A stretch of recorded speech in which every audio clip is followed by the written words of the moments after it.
അമേരിക്കയിൽ പോയി ജോലി ചെയ്യണമെന്ന് ആഗ്രഹിക്കുന്നവർക്കും ഇപ്പോൾ ഇവിടെയുള്ളവർക്കും ഒരുപോലെ പ്രധാനപ്പെട്ട വാർത്തയാണിത്. അമേരിക്കയിലെ വൻകിട ബാങ്കുകൾ വിദേശ ജീവനക്കാർക്ക് നൽകുന്ന H-1B വിസകളുടെ എണ്ണത്തിൽ വലിയ കുറവ് വരുത്തിയിരിക്കുന്നു. എന്തുകൊണ്ടാണ് അമേരിക്കൻ കമ്പനികൾ ഇപ്പോൾ പുറത്തു നിന്നുള്ളവരെ വേണ്ടെന്ന് വെക്കുന്നത്? ഇത് ഇന്ത്യക്കാർക്ക് എങ്ങനെ തിരിച്ചടിയാകും? നമുക്ക് വിശദമായി തന്നെ പരിശോധിക്കാം.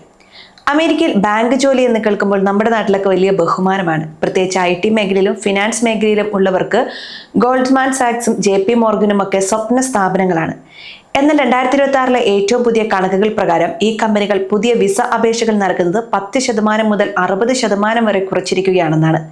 ബിസിനസ് സ്റ്റാൻഡേർഡ് പുറത്തുവിട്ട റിപ്പോർട്ട് പ്രകാരം ഇതിന് പ്രധാനമായും 3 കാരണങ്ങളാണ് ഉള്ളത്. ഒന്നാമത്തെ കാരണം വിസ ഫീസിൽ വന്ന ഭീമമായ വർധനവാണ്. പുതിയ നിയമപ്രകാരം ഒരു H-1B വിസയ്ക്ക് അപേക്ഷിക്കാൻ കമ്പനികൾ $1 ലക്ഷം വരെ ചിലവാക്കേണ്ടി വരുന്നു. നമ്മുടെ കണക്കിൽ ഏകദേശം 83 ലക്ഷം രൂപയോളം വരും ഇത്. ഇത്രയും വലിയ തുക നൽകി ഒരാളെ ജോലിക്കെടുക്കാൻ കമ്പനികൾ ഇപ്പോൾ മടിക്കുകയാണെന്നാണ് റിപ്പോർട്ടുകൾ സൂചിപ്പിക്കുന്നത്. രണ്ടാമത്തെ കാര്യം ആർട്ടിഫിഷ്യൽ ഇന്റലിജൻസ് അഥവാ AI ആണ്. ബാങ്കുകളിലെ പല ജോലികളും ഇപ്പോൾ കമ്പ്യൂട്ടറുകൾ തന്നെയാണ് ചെയ്യുന്നത്. അതുകൊണ്ട് തന്നെ പുതിയ ആളുകളുടെ ആവശ്യം പണ്ടത്തെ അപേക്ഷിച്ച് കുറഞ്ഞിരിക്കുകയാണ്. മൂന്നാമത്തെ കാരണം അമേരിക്കൻ സർക്കാരിന്റെ പുതിയ നയങ്ങളാണ്. ലോട്ടറി സമ്പ്രദായത്തിന് പകരം ഉയർന്ന ശമ്പളമുള്ളവർക്ക് മാത്രം വിസ നൽകുക എന്ന രീതിയിലേക്ക് അവർ മാറുകയാണ്.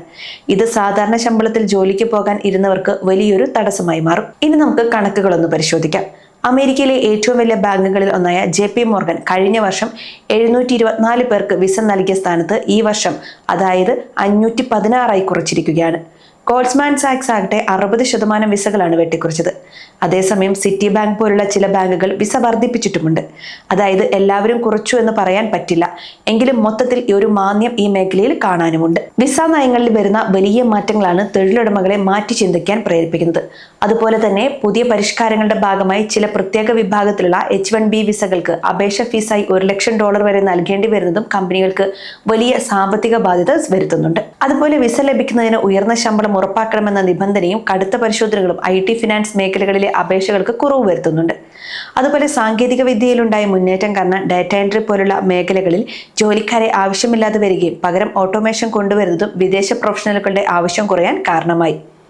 അമേരിക്കയിലെ H-1B വിസയ്ക്കായി അപേക്ഷിക്കുന്ന ഭൂരിഭാഗം ഇന്ത്യൻ IT ഫിനാൻസ് പ്രൊഫഷണലുകളാണ്.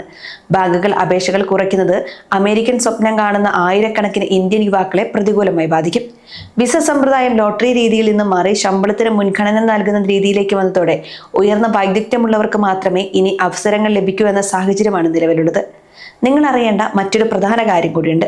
വിസ നിയമങ്ങൾ 2026 ഓരോ മാസവും മാറിക്കൊണ്ടിരിക്കുകയാണ്. അതുകൊണ്ട് തന്നെ ഏതെങ്കിലും ഏജന്റുമാർ പറയുന്നത് കേട്ട് പണം നൽകരുത്. ഔദ്യോഗിക വെബ്സൈറ്റുകൾ വഴി മാത്രം വിവരങ്ങൾ തിരക്കുക. കൃത്യമായി പഠനം നടത്തിയതിനു ശേഷം മാത്രം വിസ നടപടികൾ ആരംഭിക്കാൻ ശ്രമിക്കുക.